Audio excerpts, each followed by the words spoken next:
Hello, everyone. Welcome to this Signal Hour. I am your host, Dr. Chris Martinson of Peak Prosperity, and we got a lot to cover today.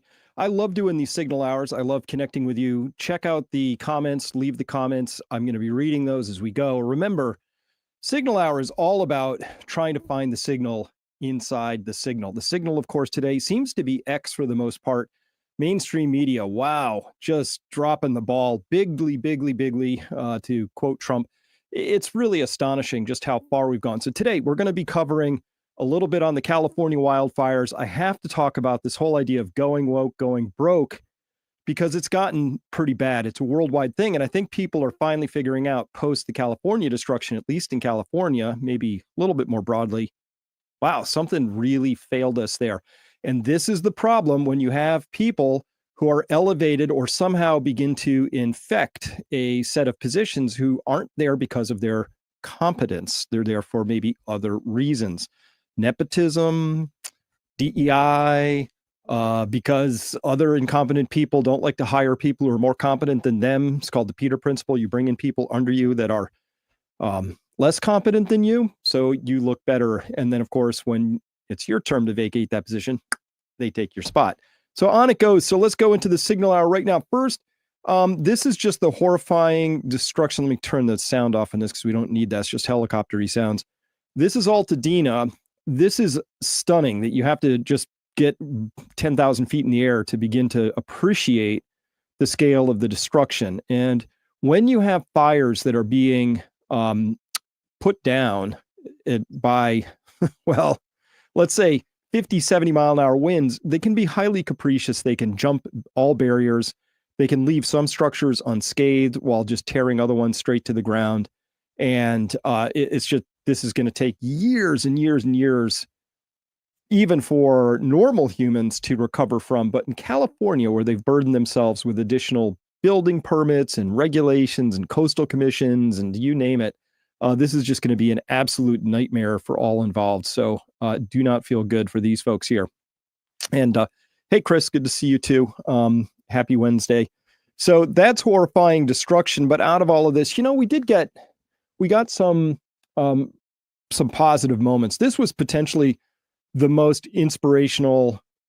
Let me turn this down too, because it's got some music on it that's going to get us a strike. And oh, by the way, speaking of strikes, we've been running into our trouble with YouTube. So if you're watching this on YouTube, just be aware that midstream we're going to be turning off the YouTube portion of it because I'm going to have things I need to talk about that YouTube won't allow. They've gotten really censorious again. I don't know if it's because, Trump just won or they're trying to lean in on the confirmation process. I don't know what they're up to, or they're just evil people, but they've really gotten bad again, not just to me, but I think you might have seen Dr. Drew, a doctor, got strikes, multiples, for talking about doctory things that were just somehow, in YouTube's inestimable wisdom, they will show you endless shorts of things that are of highly questionable moral character, but they won't allow you to have in full informed consent about things. So just be aware, if you are watching this on YouTube, we are going to be jumping ship. You'll find us on Rumble. You'll find us at Peak Prosperity. You'll find us on Twitter. You'll find us on Odyssey. This live stream is going out across everything. But this was astonishing. If you haven't seen this, these are Canadians. Oh, look how tight that was. Coming in, grabbing a few thousand liters of water, just had time for a quick dip. And, just cleared that. But I guess they knew exactly what they were doing. And then, look, that little hotspot is now gone. Whoever the pilots are, plane 246, unbelievable. Watching the other, the ones dropping the fire retardant, some of these people, I can't believe that these planes aren't crashing all the time, given the risks they take, how slow they fly. It's really astonishing. So there is real inspirational stuff coming out of here. The firemen are working hard, the smoke crews, the helicopter and plane pilots dropping the stuff. It's really astonishing what we're seeing. Now that's competence. That's what that should look like. If you had seen I was watching this video of the mayor of LA, and somebody was just asking her questions, sort of ambushed her at the airport and said, "Hey, why were you in Ghana, not here?" And she couldn't, there was nothing coming out of her mouth. Like, she, as a politician, was unable to think extemporaneously and talk. That's like one of the few requirements of politicians, is to be able to open your mouth and make words come out on command. I don't know what she would be hired for if she wasn't in that particular position. It's unclear to me, but man, I've probably watched this, I kid you not, 100 times. This is just unbelievable, the risk they took, but I think it was calculated. They knew exactly what they were doing. Look at the shadow. You can tell how low to the ground they are. Wow. Unbelievable. Love that. So good job, Canadian pilots there. And I'm pretty sure that wasn't Justin Trudeau. Now, we're going to have to talk about this larger thing that's been happening since the Trump election. We're really seeing the camps exposed. And so, as you probably know, I am not at all about, I'm all about free thinking, free thought. I absolutely love being challenged. I love seeing where different points of view take us. I change my mind all the time. I don't change my core integrity or belief structures or morals, but how I think about things and what I think, that's always up for grabs because guess what? We grow, we learn, new things become available. Now, the thing that I really despise about the way CNN has gone, besides the fact that obviously CNN failed us comprehensively, not just during COVID, but I think during most of their reporting, it's very partisan. It's worse than partisan. It's ideological, right? I can get partisan stuff. People scrap over politics and power. I get it. But that's not what's going on at CNN. They're promoting an ideology that I think is fundamentally destructive. It's corrosive.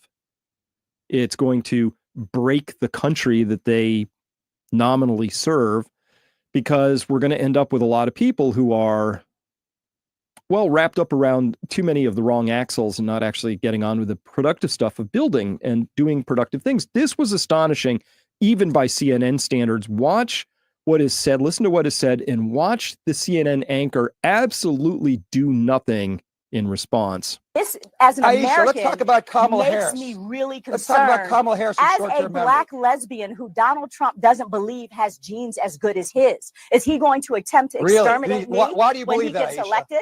Because he's damn near said it. That's why, David. That's why. Why do you believe that? Because he's damn near said it. That's not quite actually saying it. So she's charging Trump with believing that his genes are superior to a black woman's. And you hunt as long as you want. And if you find it, let me know. I've never seen anything even remotely close to that. In fact, if Alicia had actually been checking this out carefully, she would note that Trump actually has the most diverse incoming cabinet and picks of any president, including Obama and Biden especially. But let's carry on because it gets worse. And I'm not going to be lectured by some white man who has no idea what he's talking about. I'm not going to be lectured by some white man. Just imagine Baldy there reversing that and saying the exact opposite of that. Oh, you know what I'm talking about, right? That would be particularly trying to rewrite violent. History here. Aisha, I am shame on you, afraid, Aisha. as an American, Aaron, of a Donald Trump presidency and his actual quotes shame are on you, why. Aisha. Because I take him seriously, and I think that he believes what he says, and that is why he is a danger and a threat to America. Aaron, you can't have a right, rational discussion. I appreciate to talk about topics. All right. Well. Way to go, Aaron. Super job there. I see why you earn the big bucks as an anchor, because you just managed that situation just so smoothly, unbelievable, so professionally. Yeah, I agree, MC. You know, come to think about it, they are the intolerant racists. They are. They say that we should be selecting on the basis of skin color alone. They say that we ought to be allowed to hate people because of their skin color alone. Look at her. She's like, I'm not going to sit here and be lectured to by a white man. Great. If he reversed that, if you can't reverse that statement and have it be okay, then it's not an okay statement. But they think they can get away with it. They're actually on the run right now. The whole DEI, this is crazy talk. Okay. And it's not helpful and it's very divisive. And of course, you know, this is the way that they've decided they want to go. Now, let's see here. Endo explained a cult adopts an ideology that it sustains with endless propaganda and regular projection. No question mark. I'm going to take a question mark off for you, put a statement on there, put a period. maybe an exclamation point. It's absolutely the case.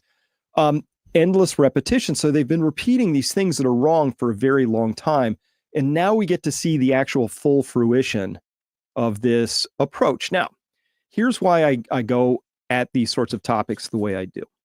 It is my belief that our main institutions are failing us really comprehensively. Okay. Now, we've seen this in healthcare, and we've seen it with respect to how the FDA and the CDC are conducting themselves, and the things that they have and have not done that collectively have given us inarguably, the worst health outcomes with the most expense of any industrialized or developed nation out there. Now, that's just in one area. Our energy department similarly shot through with people who just are not making good strategic long-term decisions for our country. We have to worry that all of the political leadership in DC, similarly, it's all about ideology points, which are fundamentally irrelevant to getting along with reality. And that's what we have to talk about here. My big pitch for a long time has been the further away from reality we get as a species, as a nation, as a people, the more risks we're going to face and the fewer recovery options we're going to have available to us when, not if, but when, on these trajectories, our monetary system blows up, our fiscal situation absolutely gets ruinous, inflation spirals out of control, we don't have an energy policy, so we end up in energy poverty. And that's what we're going to be talking about in Go Woke, Go Broke. I'm going to show you the data. That's it. It's just the data. Now, they, on their side, might call me, say, vaccine hesitant. Vaccine hesitancy is a real thing. I would call them, in response, data hesitant, because when you get new data, you know what you do? You adjust your thinking because you have new data now. That's what business is. That's what life is. So let's carry on. So this is an actual abominable Congress critter, as I like to call him, Chris Murphy out of Connecticut, saying here that responding to Bad Hombre. Let me start there. January 4th, Bad Hombre said, deranged Senator Chris Murphy went on NBC, made the claim that RFK Jr. wants to kill our kids. That's what he said. Wants to kill our kids. This type of irresponsible language and insane lies are purposely intended to inspire political violence. It's actually called stochastic terrorism. You signal from your perch that wouldn't it be a terrible thing if something bad were to happen to Trump or to RFK or to whatever. You just sort of say those things. You don't say what he actually said there about your opposition. And then you kind of trust that somebody out there is just going to pick it up and run with it. Okay. So that's stochastic terrorism, saying things like RFK Jr. wants to kill our kids. In response, Chris Murphy says, what? We don't have to treat conspiracy theorists like RFK Jr. with kid gloves. It's simple. He spent his career fighting school vaccine programs. If they atrophy, kids will get killed.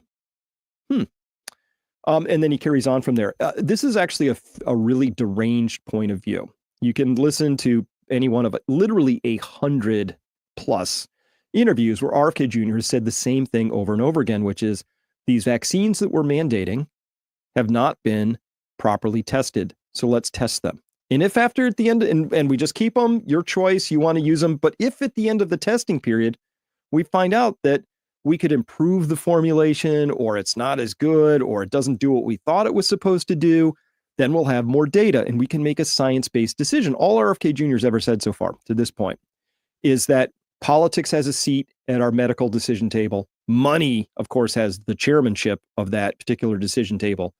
Wouldn't it be nice if science also had a seat at that table? So we had some science. I would love to put science in the chairmanship position, but let's be realistic. It's just time. We've got political interests, we got money interests, so it's all about power. Those two things are two sides of the same coin. Then we should also have science as a seat at the table. That's all he said. And of course, that offends somebody like Chris Murphy, who's actually running an ideological point. Now, how dangerous is this ideological point of view? It's interesting. This is why I do the Signal Hour. We're sharing entirely different mental, cognitive, intellectual landscapes now, often. And I don't know how that happened. I don't think we've ever been quite this divided. Is it some emergent feature of our particular social media platforms? Is it the way the algorithms are sort of sheepdogging us into our separate camps? So I read what I read and you read what you read, and ne'er the two shall meet. I don't know, but I think it's pretty astonishing when you get to this. This was an exchange with John Cryer, the actor, with Bill Maher during one of his, more informal things where they sit down with, I guess he's got a bottle of whiskey there and, cluttered table of stuff. But this is astonishing. Think about this from the perspective of just how different John Cryer's mental landscape might be from yours or mine. But certainly he shares it with Alicia, which we just saw on CNN, I think. And I'm wondering, where did they get their information? How does it get here? It's an open question. I don't know. I think the whole country, even unless you're like stupid woke, I hope you're not, but it is Hollywood. Somewhat stupidly woke. Okay. The whole country was like, I think the biggest issue for the election, one of the biggest ones, was Democrats pointlessly, totally just punted on immigration and let anybody who wanted to walk in for 3.5 years did. And, Well, I think they would probably disagree. The people walking in probably felt like it was a little harder. No. No, John. Actually, they were bussed in. They had to, the walking in was, for whatever reason, because I actually went to the Darien Gap with Michael Guion, 4-hour dugout canoe ride up into the jungle to get to one of these camps where we saw people after the arduous walk through the Darien Gap part, which is the gap between Colombia and Panama, where there's that little mountainous region and all that jungle. They did walk there, but then there were buses waiting once they got out of the jungle part. And there's a multi-billion-dollar industry to ferry them from that spot northward. And it involves planes, trains, and automobiles, some of them officially funded. So that is actually the case that many of them didn't. You're right. Many of them didn't actually walk here. They got transported here. All right, just to carry on. No, actually, there's a great 60 Minutes piece on it where the border, you don't get 8 million people here by making it difficult. But you see they're walking through and that water guys are just watching them do it. They're just watching them walk past. You never saw that? I did not see that. See, that doesn't get See, I did not see that. How does he not see that? How do you not see that? in the liberal media. That's the problem, is the bubbles we live in. Mm-hmm. I think I had it right. Like, that kind of stuff is what lost the election for the Democrats. It's in all. Maybe part of it. I don't know. I think a lot. They have polling on it. I think it's inflation. I think Americans hate inflation. That's certainly They hate part of it. inflation. They hate riots, and they hate black women. They and they hate trans. Americans hate black women. Speak for yourself, John. I don't. I don't know anybody that does. I just don't. What are you talking about? Americans hate black women? Oh, people. God, John, we're not Dude, gonna. they just spent hundreds of millions of They dollars don't hate demonizing trans people. And that's disgusting. Yeah, That we is- shouldn't talk politics. Okay, we shouldn't. We shouldn't. Great. We don't have to. John, we're not Dude, gonna. they just spent hundreds of millions They of dollars don't hate demonizing trans people. Hundreds of millions of dollars demonizing trans people. What is even being talked about here? I have no idea. But John has that full-blown Trump derangement syndrome. I think it was a weaponized program. We've discussed this in the past. The fifth generation warfare is pretty potent tool sets that whatever happened, it broke doctors' minds, it broke professors' minds, it broke actors' minds. In fact, if you notice, the more highly educated somebody was, or the more they were sort of in upper middle management of culture, the more susceptible they were to getting their brains really broken. And if you haven't seen Sam Harris, don't bother. I don't know why he gets any more airtime after saying he would prefer to see basements full of dead kids than Trump get into office. He displays, though, this ruined frontal cortex, this inability to logically comport with reality anymore. But John Cryer's reality is that America hates black women, and somehow hundreds of millions of dollars were spent demonizing trans people, which from my perspective, what happened was some people were saying, hey, can you not do trans story reading hour with my 5-year-old with your sack hanging out, for instance, right? There were legitimate gripes. And this, I don't know what's going on here. I don't know how we have a worldview that's that fundamentally different. But here's the difference. If I have a fundamental worldview that John doesn't like, I'm still going to be a good businessman. I'm going to be a good father. I'm going to be a good community citizen. When people with John's predilections get into power, they break things, which we just saw in California, but we're going to see they're breaking this at the country level. It's pretty bad. And here's another abominable Congress critter to round it out. This from my own state of Massachusetts, Representative Jake Auchincloss says, in an alternate universe, Senate Republicans would be rejecting RFK Jr. outright on principle. He sounds like a principled man. Here on Earth, we at least need Senate Democrats to hold the line and make clear that an anti-vax, anti-science conspiracist is not fit to run federal health programs. So, Jake, my question to you is the same one I had before. You didn't respond on Twitter, so maybe I'll just put this out here again. Are you saying we need more principled people like your dad, Hugh Claus, who conspired with Anthony Fauci to cover up the lab creation origin of the virus, and therefore whose actions are complicit in the deaths of millions of people worldwide? I mean, that kind of person? Is that what we're talking about here? Is that the kind of principle that we're aspiring to? We're just trying to figure out where you're coming from here on this. So if you could get back to that, Jake, that would be awesome, because we would like to know what you actually stand for. Just to be clear, I stand against this, and I'm still waiting. I'm still waiting for somebody to go to jail for this. Somebody's got to go to jail. Now, we're going to turn now to in the UK. Listen to, I get it. TV programs like their controversy. So CNN, I'm sure the anchor was like, well, this is a little rough, but you know what? At least my guests are shouting at each other, and that makes for good eyeball retention in the outrage model of journalism. So this may well be part of that in the UK edition. And so here we're going to hear from a couple of sides of this this debate, such as it is, about the grooming gangs, which I think I can say safely here in still, but it's a bad issue. But what caught my eye about this, the reason I wanted to share this with you right now, is the degree. Look at how the audience, what they are virtue signaling about and what they're supporting and where they stand on these things. I think the UK is in for a tough road in the coming James, years. so is this a cultural problem in this country? I don't think that there is a so-called rape culture. I think it's a very emotive phrase. I think most men know that no means no. I don't think that we've become more of a rapey society. But I think one of the points you made, you referred, I think, to the grooming gangs in Rochdale and in Rotherham, and it's not just in the north. It's in Telford, in Norfolk. It's happened. We've got these organised gangs, mostly of Muslim origin. I think we need to. It's a fact. It is also a fact. I mean, you can just sort of see how this is going to go. So that's an outrageous thing to say, even though it's established court records and it's an established fact pattern at this stage. And so,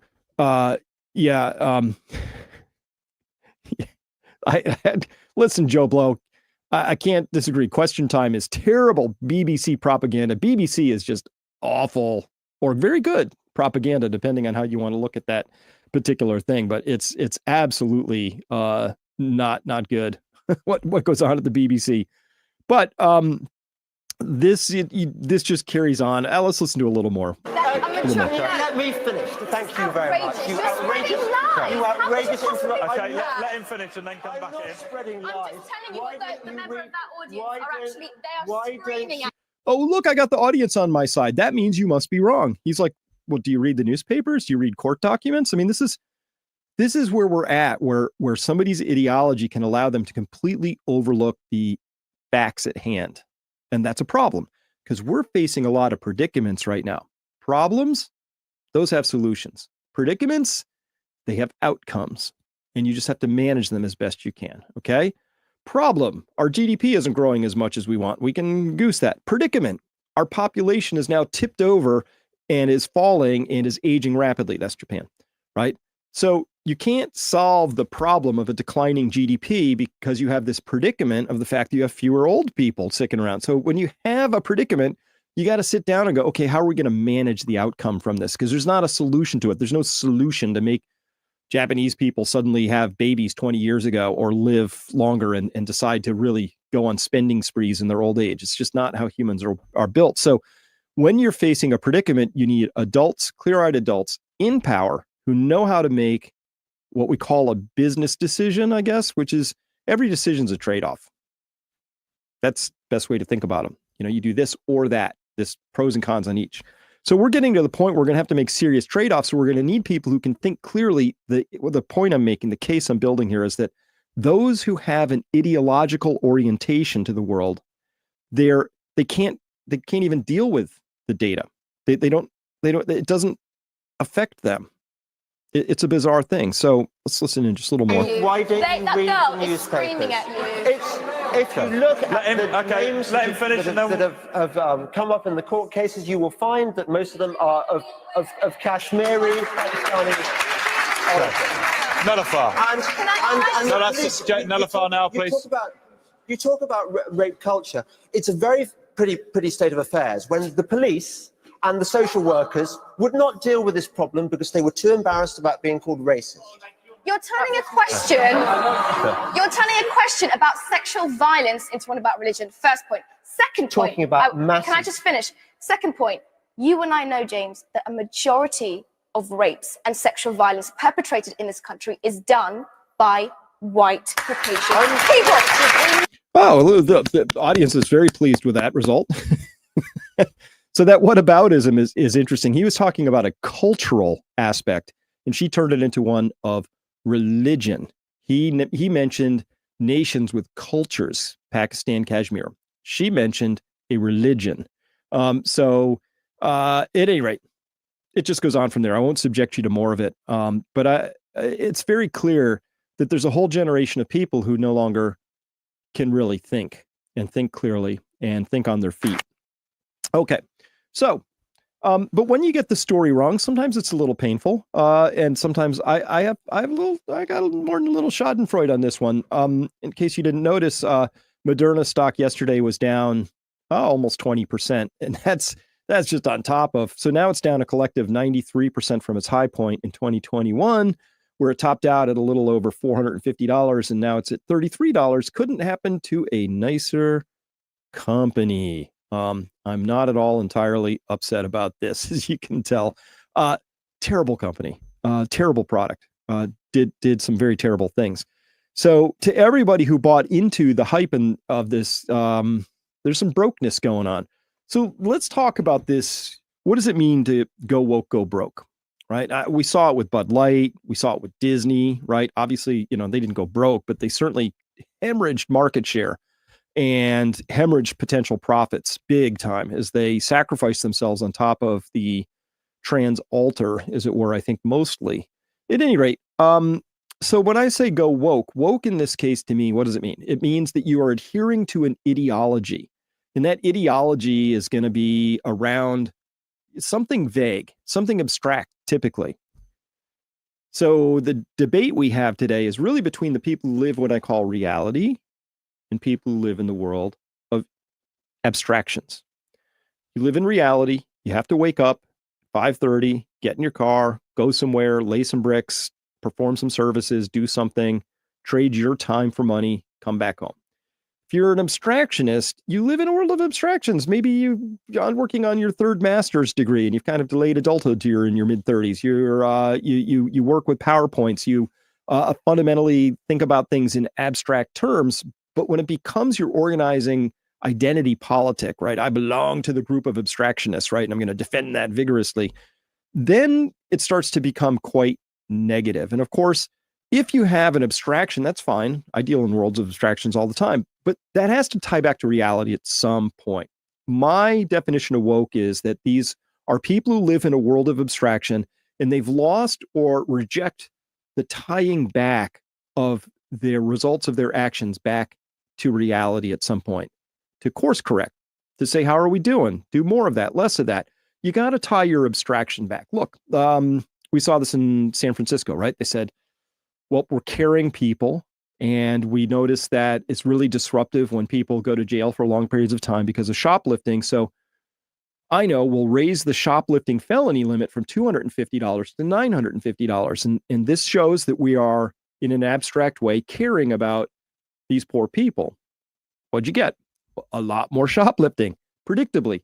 So because now there's 950 and there's no penalties really, and the courts get overwhelmed, and you bring in a Soros DA as a prosecutor who doesn't really prosecute. And so that vibe goes out very quickly, and humans respond to incentives. You show them the incentive, I'll show you the outcome. People are now incentivized to go out and steal stuff. They steal more. Now your businesses are closing down. Your downtown is a literal ghost town. People are stepping over feces. There are dead people in the street. There are people who get Narcan all the time. And you look at that, eventually your abstract city council should come outside and look at the sidewalk and go, that didn't work. That loop is broke. So when I say go woke, I'm saying there's something wrong with that reality loop. It's not circling around. So Canada, sorry, Canada, you've been my whipping boy for a while, but for good reason. Finally Justin Trudeau is gone, and the extra hideous Chrystia Freeland, but they did a lot of damage. And right now, a new report just came out from MNP. They say that the number of Canadians teetering on the edge of financial insolvency increased significantly this last quarter. Half, 50% of Canadians now indicate they are $200 or less away from insolvency. Now, that is a significant 8-point increase from last quarter. That's enormous. This news just came out. So this is not good, right? Obviously, whatever the Canadian leadership is doing, at some point you would go, wow, half my country reports, half my households now report that they're 200 Canadian dollars away from insolvency. This is not good. Eventually, you'd sit down, you'd come outside, you'd look around as a politician and go, we got to adjust this, right? And it's because of how they've overdone their regulations for themselves and where they've put their spending priorities. Okay. So Canada not doing so good. And table salt writing here that 39% of Canadians say they are currently insolvent. 39%. When four out of 10 of your countrymen are insolvent, you broke something. You did a terrible job. You really did. Something is very, very, very wrong with this situation at this point in time. And I lay this at the feet of people who they don't know how to run a country. They may not know how to run a business. They do things that are in service to their ideology, things that sound good, feel good, but that fundamentally don't help your country be more prosperous, more happy, more healthy, more wealthy, more prosperous. Just doesn't work. Okay. But this is a worldwide phenomenon. No, not true. It is a Western civilization phenomenon right now. Everywhere that the WEF targeted for their Great Reset, and we really need to do things better, and it's going to involve all this complex stuff and a lot of abstractions, and we're just going to build back better after we destroy everything first. I guess that was the plan. But here we're seeing according to Objecto Germano, and this is a Bloomberg table down here showing that the Germany GDP is now going to contract for the second year in a row. So at this rate, he writes here, Germany will join France and the UK as being poorer in GDP per person, per capita, than the poorest state in the United States, that's Mississippi. Germany on average is already poorer than the second poorest state, number 49, West Virginia. So this is Germany, and Germany is happening for very predictable, very obvious reasons. I've been covering this at Peak Prosperity for years. Energy is the lifeblood of your economy. Always is, always has been. So here we're seeing that EU industrial production is not 100% down across. Let me see. Let me get my laser pointer right here. All right. You can see here, this is Poland in the red line and Denmark. Poland and Denmark are doing A-OK here, and they've expanded since 2018. Their industrial production is up 30-ish% since then.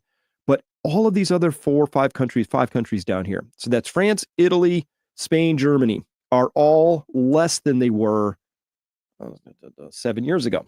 Okay. And, this is interesting. Look at this. We have here that Germany has very high electricity costs, and Italy has very high electricity costs, and France has very high electricity costs compared to their peer averages. And this explains everything. Now, why are they doing so bad? Why is their electricity so high, industrial production so low? Because they had this ideology that what they wanted was green energy. So they ran towards green energy. without having adults in the room, grid level engineers, people who could do math on the back of a napkin going, you know, if we put too much of this stuff in, it's actually going to make our grid unstable because these are intermittent sources of electricity. And also, I've presented this data many times, the more of these things you install, the more expensive your electricity becomes. So somebody in power, in this case in Germany, that would have been Habeck's job, to sit down and go, maybe there's only so much of our ideology we can afford, or maybe a certain pace beyond which absorbing it is very bad. And so maybe we shouldn't do that. Now, look at the top of that. Who's got the worst, most expensive electricity costs? That would be the UK. Wonder how the UK's doing. Let's tune in and find out. So the United Kingdom today is, on average, per person, 40% poorer than the average person in the United States. A US worker could stop producing in August and still produce more in the year than the average UK worker working through the end of December. The poorest state in the United States today is Mississippi. If the United Kingdom were a member of the United States, they would be poorer than Mississippi. And the poorest states in the United States today have the benefit of actually growing at a pretty decent clip, 2, 3, 4% per year, compared to 1% of the UK. Well, I guess they're not doing a lot better. And of course, the UK is struggling with ideology in a big way around green energy for sure. But as you just saw from that little clip from the BBC, they're struggling with ideology. They're all wrapped up around racism, right? You see, they got that whole energetic room full of people all outraged and booing and hissing and all of that. Whereas if you put those same people, you couldn't even attract them to a room where you said, we're going to discuss the UK's energy policies and how those are contributing to us going broke and our immiseration as a people and as a nation, because that's the ideology doesn't have anything to do with this. This is reality. Dealing with energy is a reality kind of a topic. So don't think it would get us much traction, probably almost no traction compared to talking about the latest outrage du jour So the United that's Kingdom going on. Now, so again, yeah, look, here's the hype. Here, let me make sure I got my laser pointer back. Here's the hype. In Financial Times one day, I was reading that wind and solar and hydropower are set to generate more electricity than fossil fuels in the UK this year. Yay! Rah, rah, rah. Rah, they're all excited. Look at that. Fossil fuels coming down, renewables coming up. And the problem with that is the more of that they do, the poorer they get. This is not good. Joe Blow writing in around this very topic saying, it's cheaper for me to run my log generator when there's no wind and it's cold, power over 70 pence per kilowatt hour. So ouch, that sounds like a lot. And here we have Endo saying UK has a Marxist government run by ideologues. They absolutely do. And MC writing in that if we were serious about energy, we would have invested in safe nuclear 50 years ago. And that's absolutely true. We need nuclear energy in the biggest darn way. And so, yeah, let's see what we can do to get some seriousness back to the conversation, because if you have abundant, stable, cheap energy, you can have whatever else you want. Prosperity comes off of that. You decide what you want to do with that. Abundant, safe, cheap, stable energy. You want to make large stone heads that face east? Go for it. If you want to, invest in ways you can get to soccer practice that's 200 miles away on a daily basis, I guess that's what you're doing with it. Doesn't matter. You can do whatever you want. Be frivolous or be serious about it. But it all begins with energy. And this is a very unserious policy, and it's going to bite, and it's biting hard. In fact, if I had to say, how would I characterize the UK's energy policy?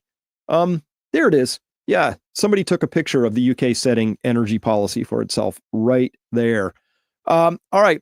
And so, wait, it gets worse. Britain is a poor country, is about to get even poorer, because they say here in this 11 January article in the Telegraph, an exodus of wealth creators is going to show Rachel Reeves that she can't tax her way out of this economic and fiscal crisis. If only there were a famous British figure she could refer to for guidance. Oh, yeah, Churchill.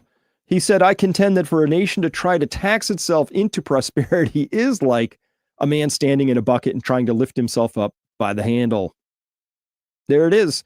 It's absolutely true. You cannot tax your way into prosperity. Eventually, you tax your way to the point where you just crash everything. It's been run over and over again.